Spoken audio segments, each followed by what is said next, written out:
Let's stop that. That wasn't very good. Welcome to the Laser Lunch Weekend. Welcome back. I'm your host, Caliban, and we are here to do it, to end the rise of the Tomb Raider. You must stop the rise when you reach the top, and that's where we're ending up. I have a tiny little bit of housekeeping to complete, and then this baby's done. I'm gonna end this game. I just need to get one little thing that's way over in the corner. I'm not gonna 100% this, at least not on stream, because I just want to get it over with. But there is one little thing that I need to make sure I get all the upgrades that I probably need to finish the game. It's been an up and down kind of road with Rise of the Tomb Raider.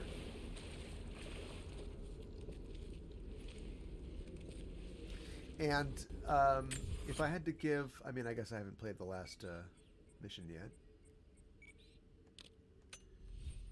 If I had to give my final analysis, it would be, I keep feeling mixed things about the game. I will say that a third-person action revival or reimagining, or it's really a prequel series, isn't it? Because when you think about it, all the things that happened in the other Tomb Raider games can still happen in this universe. They retconned the death of Lara's parents, I think, a little bit, but otherwise everything can still happen. This is just her becoming the Tomb Raider.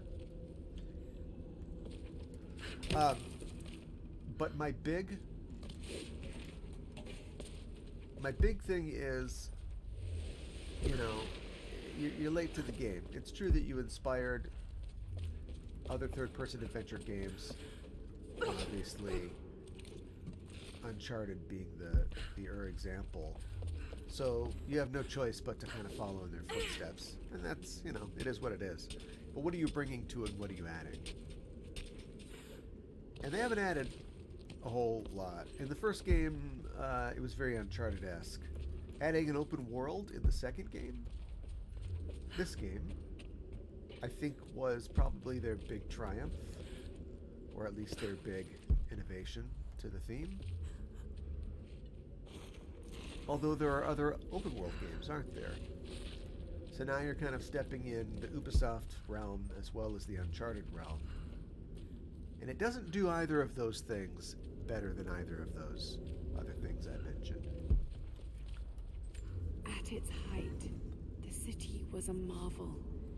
These buildings would rival anything in the Empire. But I think its heart is in the right place. Speaking of hearts,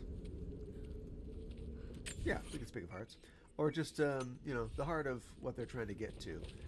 They need better stories. The first game is just a pure survival experience. It's fine. The cast of characters are all kind of stock, and they're all there to be eliminated basically anyway. And then this game is just, let's open up the throttle on ripping off Indiana Jones.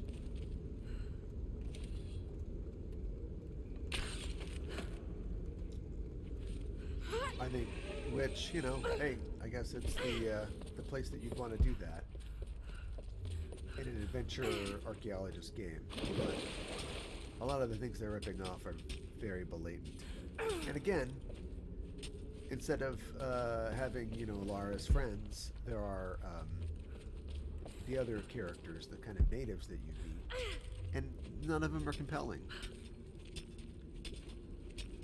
Even the villains suck and are underdeveloped, and there are so many audio logs, and you still feel like, I don't feel an affinity for these characters. I don't hate them like, oh, they're so bad, the bad guys. It's just, what's going on? There's no real there. But to be honest, I guess I'm not really playing it for the story, although a good story would make it even more fun to play. So now that they have basically exhausted, I think, just about every Indiana Jones cliche they possibly could, because I'm a glutton for punishment and I don't learn from history, I am looking forward to the third game. I hope that the third game, it just has nowhere left to go and they have to do something original. It's probably going to be derivative of this second game, though.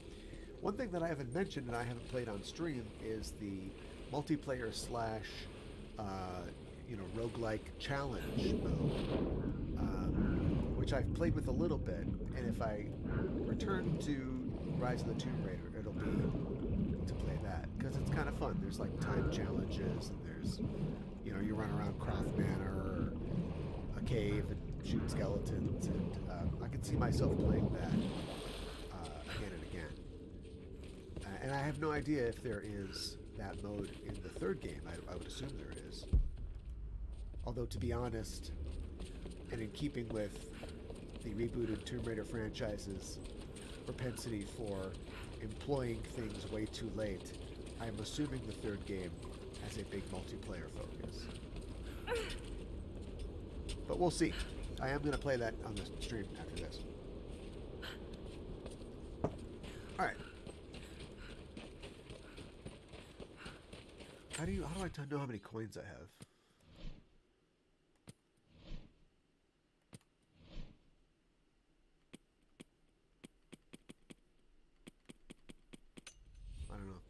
I don't know how to know. Whatever. I got all the upgrades I really want. Okay. This is it. We're heading for the end here.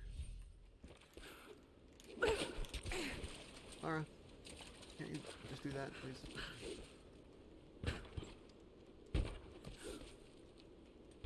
Lara, do it. Just get me to a campfire. Can I do that? There we go.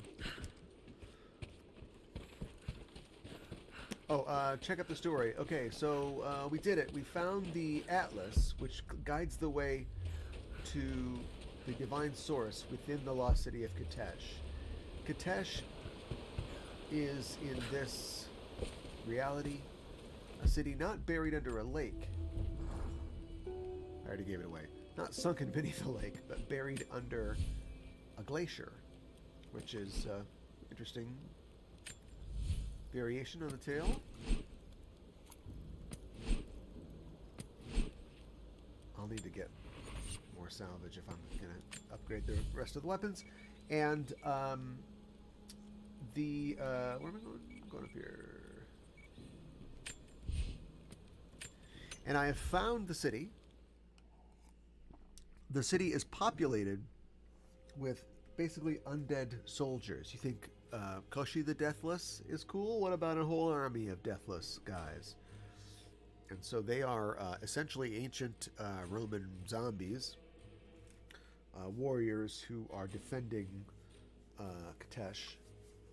And I'm attempting to break through to get the source before the weirdo brother and sister, that's how it is in their family, villain team gets it.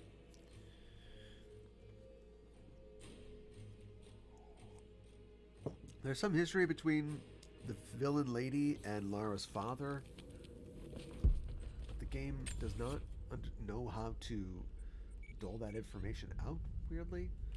Oh, I need 2 more statues. Alright, I'm going to do a quick sweep to see if I can find these statues.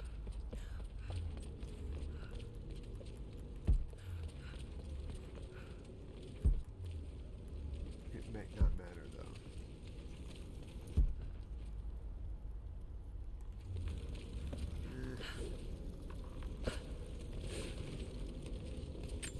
What is it? So it's in here? Or here? Like this area?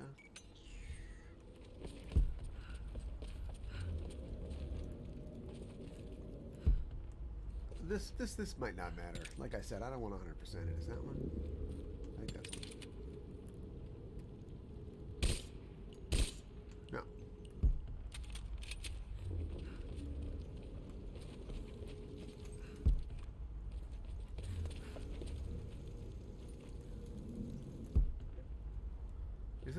fun? This isn't fun.